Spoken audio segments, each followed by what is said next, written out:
Hi, I'm Charles Anderson. I'm a composer working in video games and interactive music. And today I'd like to walk you through how to implement a branching score through Wise. This is a version of Tetris that I've been working on recently, and this is music that I composed for it. And what a branching score basically does is move from one piece of music to another fluidly and musically and sensibly. And what makes it kind of special is that it can do it whenever the player decides to. Whereas most pieces of music have prescribed points to change from one, section to another, this music can do whatever the player inputs. And that can get pretty sophisticated, but this is a pretty simple version. It's a linear progression through the levels. So really, it's kind of like a normal piece of music in that it has a beginning and an end and a middle. But it's different in that the players, how good the player is at the game decides on how fast they go from one piece of music to the next. And the way we keep those pieces of music playing is looping. So each piece in this is about 1 minute, and it'll loop indefinitely. And whenever the player decides to click play, we'll begin the next piece. And in between each piece, I've put stingers, which are basically short musical phrases, as short as a note or as long as a phrase, I guess. And they signal changes to the player, and they help glide from one piece of music into the other, kind of hide that transition. And so here's our first one where we click play.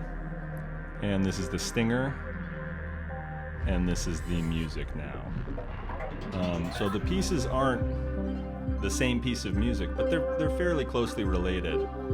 Each one has its own chord progression and instrumentation with some shared instrumentation and similar harmonic ideas, but there's some variance between pieces, and that's what makes branching meaningful, is that you can change pieces. So these pieces change essentially genre between them.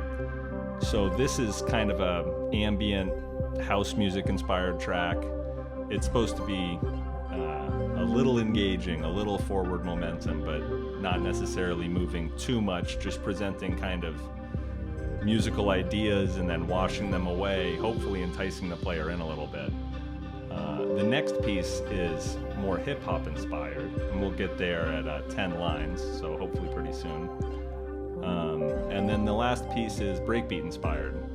So my intention with the project was to mix sort of the super engaging music of arcades and slot machines. Here's our transition. To mix that with the game music that I grew up on in the early 2000s, which I always remembered, snowboarding games or driving games had a lot of what I thought was really cool electronic music that was actually purpose-built for a game to kind of engage you like a slot machine or pinball machine would. And the way I tried to merge those two was by having the engaging sort of casual game or addictive game type stingers over, or not really over, but mixed into ideally that kind of soundtrack and turn them into one new thing, hopefully. And so I do that with this branching soundtrack where the stingers are the same throughout the game, through the 3 stages, but the music changes pretty drastically while maintaining common elements. Here's the 3rd stage. This stage is actually probably the most drastic change, but I have one similar part which, based on when the transition comes up, it may happen and it may not. That's part of the variability of this, but it's a lucky accident when it happens like that. And then this breakbeat portion comes in. So there's some considerations to take there where this is a much more constant, compressed sound than the last 2 pieces, the last 2 stages. So I had to bring up the stingers just a little bit to sort of keep that engaging feeling. And when we win, the most engaging part of the project happens, which is the win stinger, which is supposed to be sort of a audio reward, hopefully, a kind of you did it.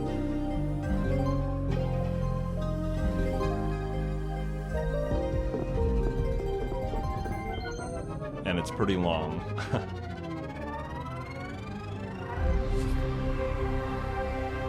And it leads right back into the menu music. So if you hear the breakbeat song, stage 3, that we were listening to, fades out as we lead into the wind stinger, then that plays for a second, and then that fades out, and the menu music fades in under it. So there's kind of constant music throughout, and there's no delineation necessarily between each thing. So let's go look at Wise and see how that's done. Okay, and here's that same project open in Wise. This is the main layout that composers tend to use. This is the designer layout.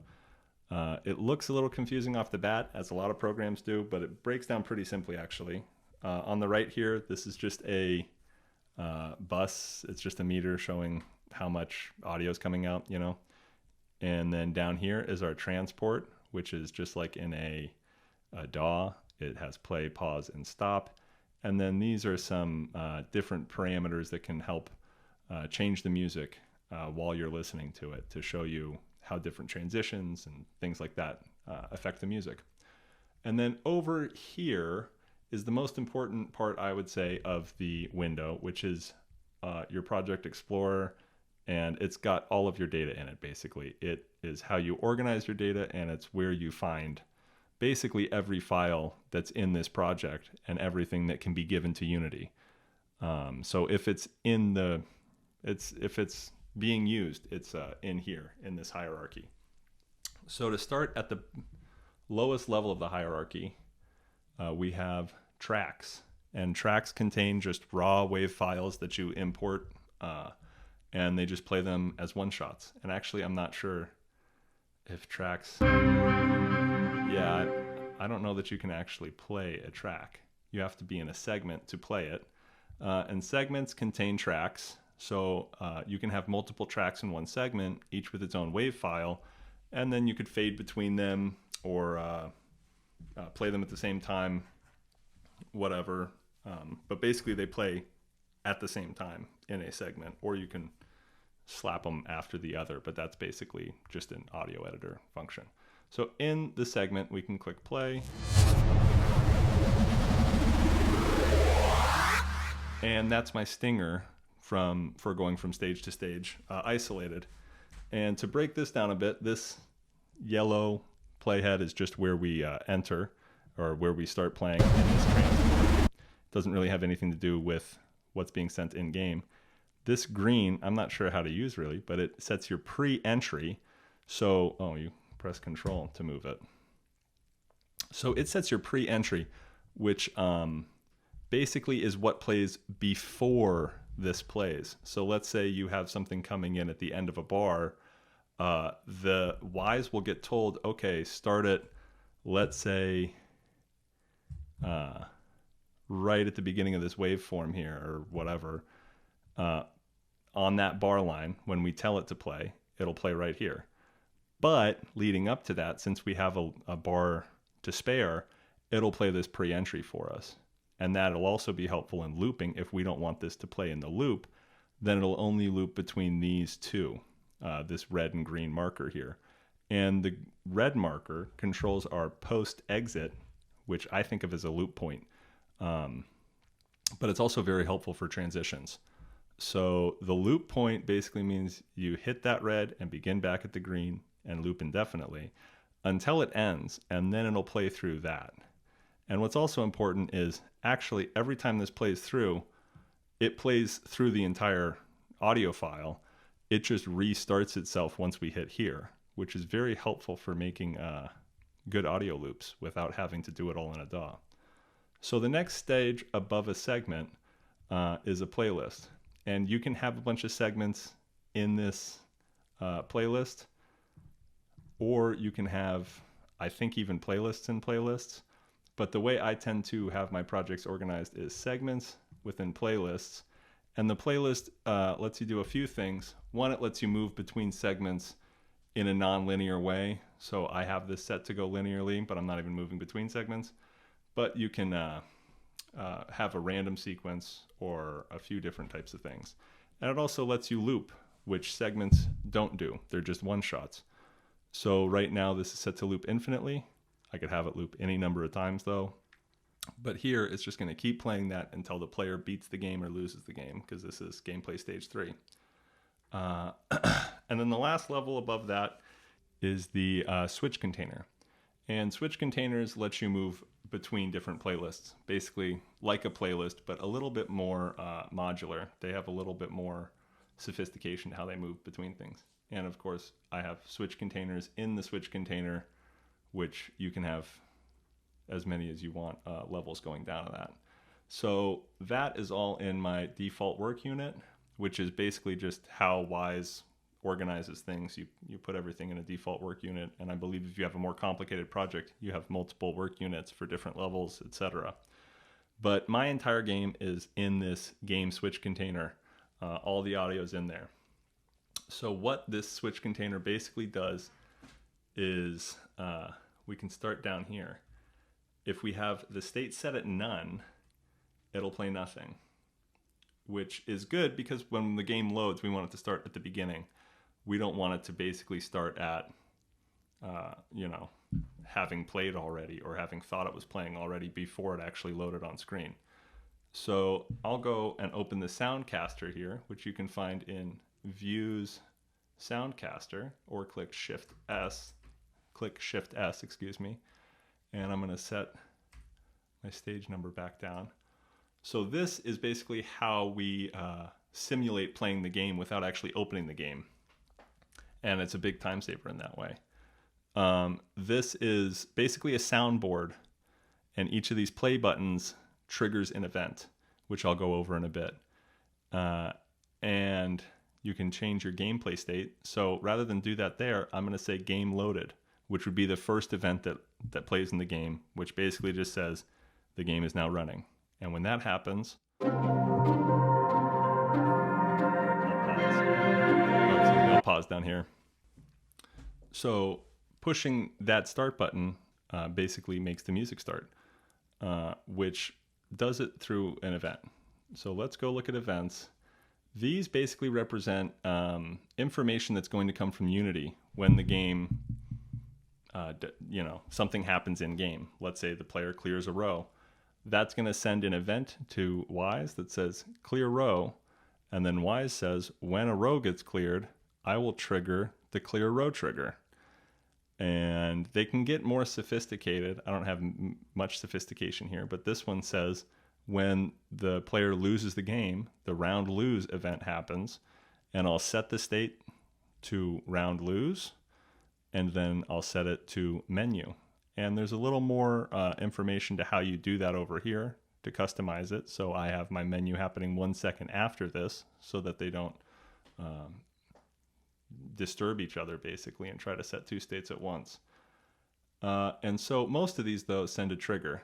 And triggers are a type of game sync, which is like an event, but a little different.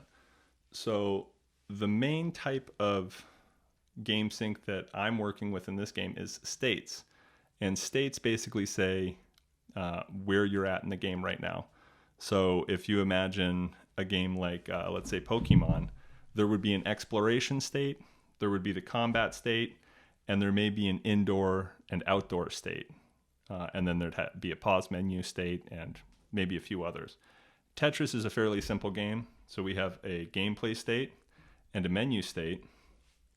And to get between gameplay and menu, or to get from gameplay to menu, we have either lose or win. And those really are just a transition to the menu.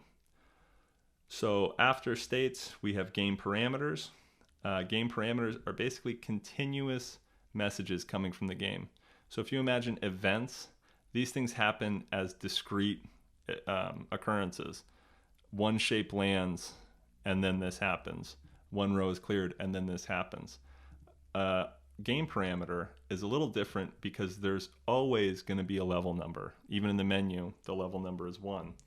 And there's always going to be a score, from 0 to 100,000. So they're always sending information, and Wise is always up to date on basically where are we between 1 and 100,000, or where are we between 1 and 100. And then Wise can do any number of things with that information. I only have one RTPC set up, and it's not working too hard. But this is set up on my gameplay SFX switch, which lets me play sound effects in the gameplay music switch, which is playing while the game is playing, as opposed to my menu music playlist, which is a little simpler and just loops my menu music. So in my gameplay SFX switch, I have this little graph that I got by setting up a basically XY axis of how this switch will react to whatever I set on the X axis. So the Y axis can be anything that I've set up. This doesn't have a lot on it. So the one I've set up was voice number, or voice volume, excuse me. And I had that change based on the stage number of the game. And if you remember, the different stages are they play the different loops. So my second and third loops are not necessarily too much louder, but they're a little more constant than my first stage loop. So I have very small corresponding volume bumps from the bass, which is negative 4.5 decibels, and at stage 3 it gets up to 0. And you can set those for each segment. So let's say I just want, the clear row segment to be nice and loud and present. I can set that here, and you just have to know that it's going to be overwritten or overridden by this. It'll affect it, but this will also affect it because this is the parent of this. And that's basically, as with many hierarchies in computing, that's how this all works. Everything here is a child of the default work unit, and everything in the game switch container is a child of the game switch container. So when I said the tempo for this project is 140, everything in there is now set to a tempo of 140, unless I choose to override the parent, which gives you a little more customizability. So in terms of, the last game sync is triggers, which are similar to events, but they're single occurrences. So an event can call a trigger. It could call multiple triggers. It could call, this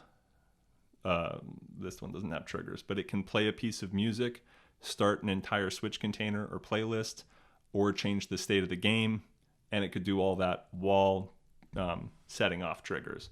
So these are basically, I would think of them as like mini events that really just do one thing. They just say, this happened, row cleared. And we use those to play sounds, basically. So that'll say row cleared. So let's see how this all interacts here. Let's go to the game switch container. And one important thing about WWise is that this transport, just like this main viewer window, is always going to correspond to what's selected over here. So if I have my stage complete segment, we already listened to that one, but if I have my round lose, that was very loud, sorry. It's only going to play round lose. So if I want to listen to the whole project, I go to the game switch container, which is the parent of everything, and I'll click play. We're in the menu state, so this will be like loading the game. And then we've got our Soundcaster. So now we know a bit more about what's going on here. These rectangles are my events. These are triggers most of them are called by events. These are my RTPCs that I'm using, although I'm actually not using level number. And these are my states, and I'm not using any switches. So right now the menu music's playing, and I could switch that down here or up here to gameplay, or I can click game start, which is, or I can click game start, which is sending the event, just like if somebody clicked start game in Unity, as we did when we started the game. And now we're going to hear the same stage 1 music, and if we want to pretend that we went to a new stage, we can click 2 on our stage number and send ourselves to stage 2.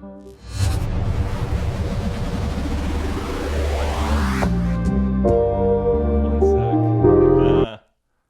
I broke my my transition. I never set this back. So we heard what happened there, though. That's actually a good point. You know, the music faded out before the stinger even happened. I didn't think the stinger was going to happen for a second. So let's take another listen to that. Let's go back to stage 1. Now I have reset the offset on that transition. And we're listening to stage 1. Then we clear the last row. And we're in stage 2. So there, we didn't really even hear the first stage fade out because it was already being played over by a slightly louder stinger. But if you want it, you can have it fade out before and have a little gap there. And that's all controlled by that offset. So before I go to stage 3, let's listen to some stingers. And those, clicking those is really just calling these triggers, which does the same thing. Where events get more complicated is if we look down here at the gameplay, let's pretend that we lost the game. We went very briefly to the lose state, and then we went to the menu state. So what those states are doing in our game switch container is, so these states down here are called by the game based on, you know, when the player clicks start the game, or when the player loses, or after the lose stinger, the menu starts. And they have associated objects that they play. So for gameplay, it is the most complicated one. It plays this entire gameplay music stage switch. And for the menu, it plays the menu playlist because that has to loop. For win and lose, it's very simple. It's literally just playing this segment. And then as that segment's playing, if we go back to our event, win, so this gameplay state happens, that immediately starts playing after 0.1 seconds of winning the game. And then 1.5 seconds later, we tell the game that it's now in the menu state. And that begins the menu music. And sort of affecting that in my game switch container, I've told the game that anytime we play the win segment, when you go back to anything after, which could just as easily be menu because that's the only path it can take, you have to fade in the menu music. And I even have a little extra offset there because I wanted to wait a little longer. But that offset, I could say 0 there. I'm not going to do it because I screwed something up before, but I could say 0 there. And then in my events, when I round win, I could say 2.5 here and have just a different delay. So there really are a lot of ways to do everything in here. And that's pretty much everything that's happening in the game audio-wise. It's a fairly simple game. So then we have Soundbanks. And Soundbanks are the final step of interacting with Unity. So really, actually, nothing that's going on here in our hierarchy is being seen by Unity. Unity only sees a sound bank, which is a collection of all of the different syncs and events and audio in a readable package. So to really work with Soundbanks, we go to the Soundbank layout, which completely changes the screen. We still have our same hierarchy over here, but everything else is now oriented around exporting a sound bank. There are a lot of different things you can do here, including exporting different sound banks, or they're called generating sound banks, or different platforms, languages, compression settings. But for our purposes, we're pretty much clicking generate all, or if we just wanted Mac or Windows, we'd generate checked. Then this will run us through. It's basically just generating all the things I maybe screwed up making this video, so it didn't take too long. But when you generate a whole project, it takes, maybe a minute, depending on your computer. And then we have our generated sound bank. So now we can open Unity, and it'll have read that sound bank, or it will read it when we open it, and it'll interact with those sounds. And that's basically the beginning to end of implementing with Unity. It gets a lot more sophisticated than that, but this is a pretty good overview of the basics for a branching project. So thank you very much for your time. I hope you enjoyed. I definitely enjoyed presenting this.